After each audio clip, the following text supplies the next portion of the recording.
పూర్వకాలంలో సులభంగా పనులు చెయ్యగల పరశురాముడు అలా శ్రీ మహావిష్ణువు అవతారమైన శ్రీరామునితో శత్రుత్వం పెట్టుకొని అహంకరించాడు, అవమానాన్ని పొందాడు, తప్పు తెలుసుకున్నాడు. శ్రీకృష్ణాయ పరమాత్మనే నమః. 100వ అధ్యాయం. ధర్మరాజు లోమశ మహర్షితో ఇలా అన్నాడు: ఓ మహర్షి, నాకు అగస్త్య మహర్షి చరిత్ర విపులంగా చెప్పండి. ఆయన చరిత్ర వినాలని నాకెంతో కుతూహలంగా ఉంది అని అడిగాడు. అప్పుడు లోమశ మహర్షి ఇలా చెప్పాడు: ఓ ధర్మరాజా, అగస్త్య మహర్షి కథ దివ్యమైనది, అలౌకికమైనది, అద్భుతమైనది. ఆయన ప్రభావం చాలా గొప్పది. ఆ కథను చెబుతున్నాను విను. సత్యయుగంలో కాలకేయులు అనేటువంటి పేరు గల దైత్యులు ఉండేవారు. సత్యయుగంలో వారు స్వభావంతోనే దయలేని వారు, క్రూరులు. వారికి యుద్ధం అంటే ఎంతో ఇష్టం. వారందరూ వృత్రాసురుణ్ణి నాయకుడిగా చేసుకున్నారు. ఆయుధాలను పట్టుకొని స్వర్గం మీదకు దండెత్తారు. ఇంద్రుడు మొదలైన దేవతలను 4 వైపుల నుంచి ఆక్రమించి దాడి చేశారు. వారిని ఎదిరించి స్వర్గాన్ని ఆక్రమించారు.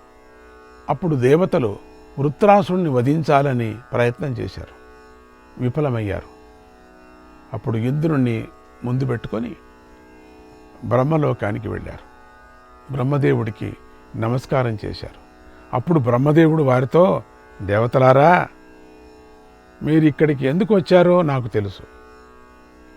వృత్రాసుడిని వధించే ఉపాయాన్ని చెబుతున్నాను, వినండి. అగస్త్యుని కథ. దదీచి అనే మహర్షి ఉన్నాడు. ఆయన గొప్ప హృదయం గలవాడు. ఆయన దగ్గరికి వెళ్ళి మీరు వరాన్ని కోరండి. ఆ ధర్మాత్ముడు మీకు వరమిస్తాడు. మీరు ఆయనను ఇలా ప్రార్థించండి: అయ్యా, ముల్లోకాల మేలు కోసం మీ శరీరంలోని ఎముకలను దానం చేయండి అని అడగండి.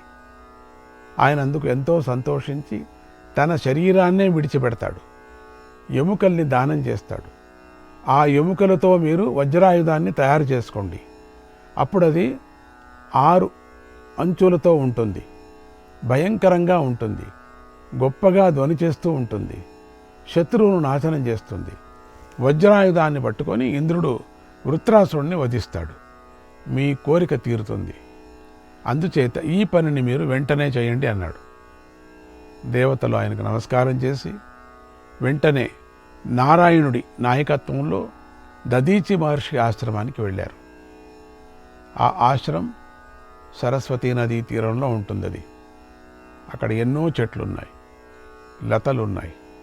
అక్కడ ఎన్నో తుమ్మెదలు సామవేదాన్ని గానం చేస్తున్నట్లుగా ధ్వనిస్తున్నాయి. ఎన్నో పశువులు, పక్షులు కోలాహల ధ్వనులు చేస్తున్నాయి. దున్నలు, వరాహాలు, వాలమృగాలు, చమరీ మృగాలు, పులులు, సింహాలు భయాన్ని విడిచిపెట్టి హాయిగా అక్కడ సంచారం చేస్తున్నాయి, కలిసిమెలిసి తిరుగుతున్నాయి.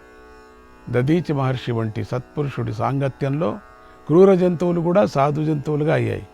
మదించిన ఆడ మగ ఏనుగులు ఝింకారాలు చేస్తున్నాయి. అలా మృగాల గర్జనలతో ఆ ఆశ్రమం ధ్వనిస్తుంది.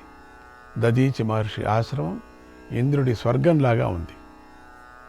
దేవతలు ఆశ్రమంలోకి ప్రవేశించారు. దదీచి మహర్షిని చూశారు. ఆయన సూర్యుడి వంటి కాంతితో ప్రకాశిస్తున్నాడు. ఆ ఆశ్రమంలో బ్రహ్మదేవుడిలాగా ఉన్నాడు. దేవతలు మహర్షి పాదాలకు నమస్కారం చేశారు. బ్రహ్మదేవుడు అడగమన్నట్లుగా వారు ఇలా వరాన్ని అడిగారు: ఓ మహర్షి, దానవులు విజృంభిస్తున్నారు కనుక ముల్లోకాలు మేలు కోసం మీ శరీరంలోని ఎముకలను దానం చెయ్యండి అని కోరారు. తతో దదీచః పరమ ప్రతీతః సురోత్తమాంస్తాని దమభ్యువాచ కరోమి యద్వో హితమద్య దేవాగ స్వం చాపి దేహం స్వయముత్సృజామి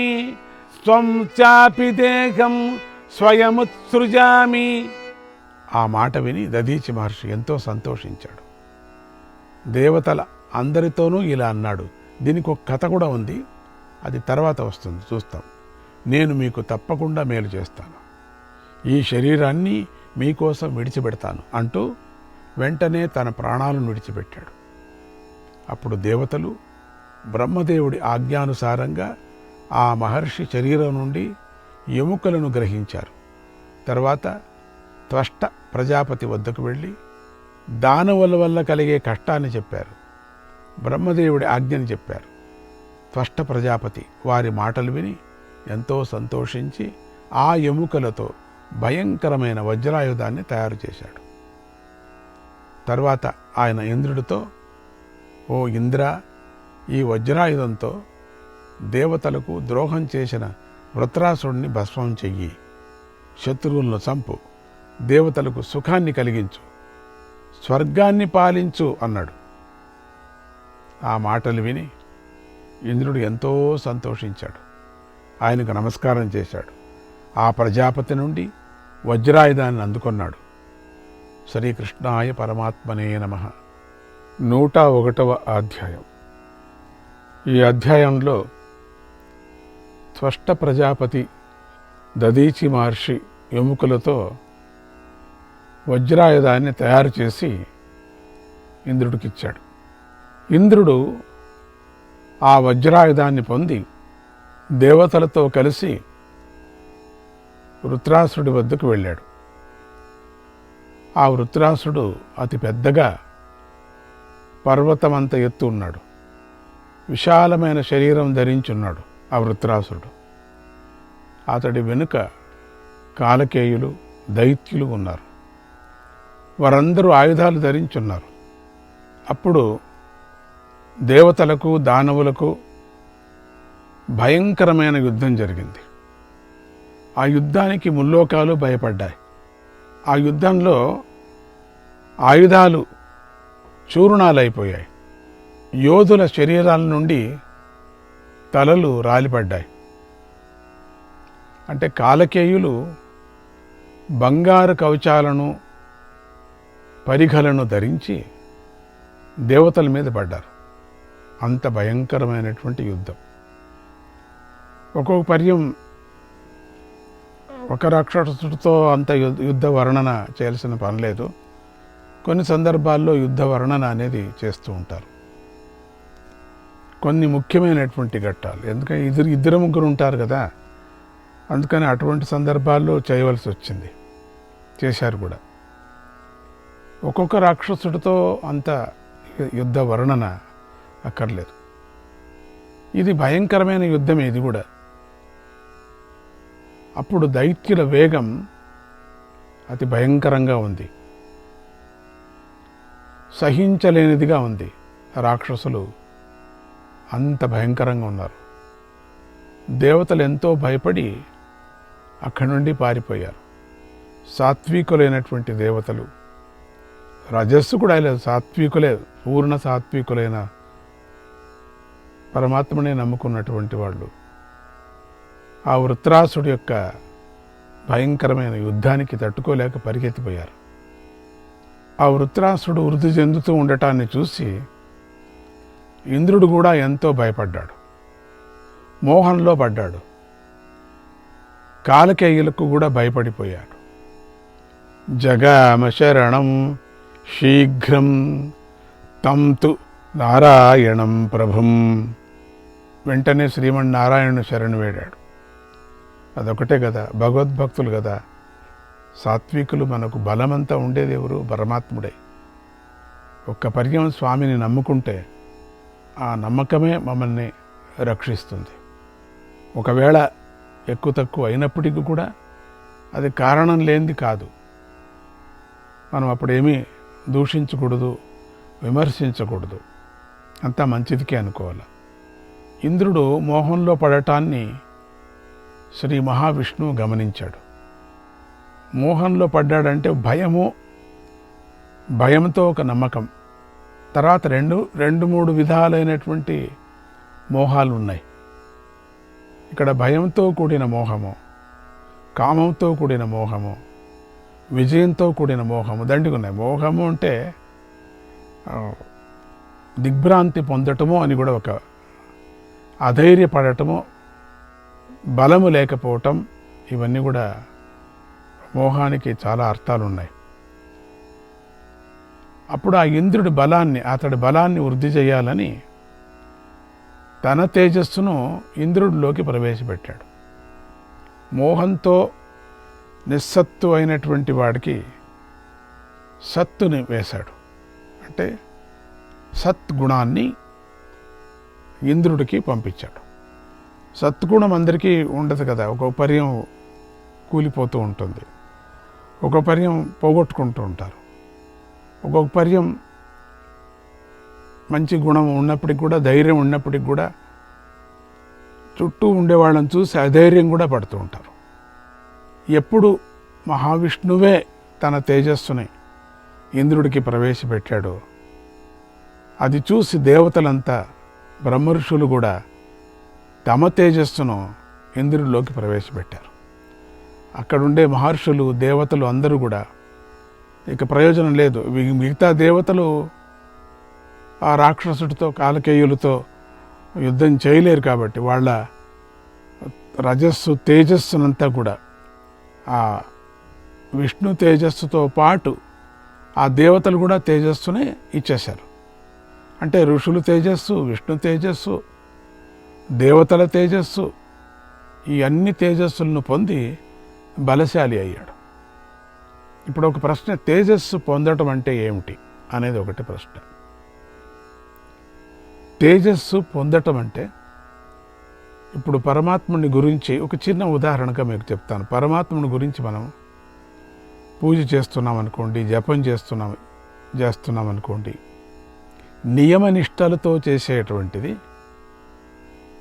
అంటే నియమనిష్టాలు ఏకాగ్రతతో, చంచలము లేకుండా, అనుమానం లేకోకుండా, మొదటి నుంచి ఇంకా చచ్చేంత వరకు కూడా అనుమానం రాకూడదు. అట్లా ఎవరు సాధన చేస్తున్నారో అటువంటి వాళ్లకు ఒక ఎనర్జీ, పరమాత్ముడి ఎనర్జీని తనకు తానే వాళ్ళకి వస్తూ ఉంటుంది తెలియకనే. ఆ తేజస్సునంతా కృష్ణార్పణమస్తు అని సద్భక్తులు వదులుతూ ఉంటారు. అంటే ఆ తేజస్సు కృష్ణార్పణం కాని అని చెప్పి ఆ తేజస్సును వాళ్ళు తీసుకొని రక్షణ ఇస్తూ ఉంటారు. అదొక పద్ధతి ఉంది. తర్వాత తేజస్సు అనటానికి ఇంకా చాలా అర్థాలు ఉన్నాయి. అవి మళ్ళీ మనం చర్చించుకుందాం. ఏ తేజస్సు ఎట్లా కలుగుతుంది అనటానికి కూడా అట్లా ఉంటున్నది.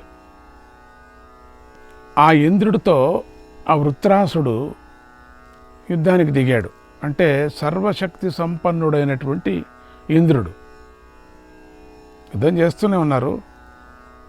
కొంచెం మధ్యలో ఇంద్రుడు కొంచెం ఆయాసపడినట్టు పడి, నేను ఓడిపోతానేమో అని మోహంలో పడి, నా చేత కాదు అని నీరసము అనేది కూడా ఒక అర్థమవుతుంది మోహానికి.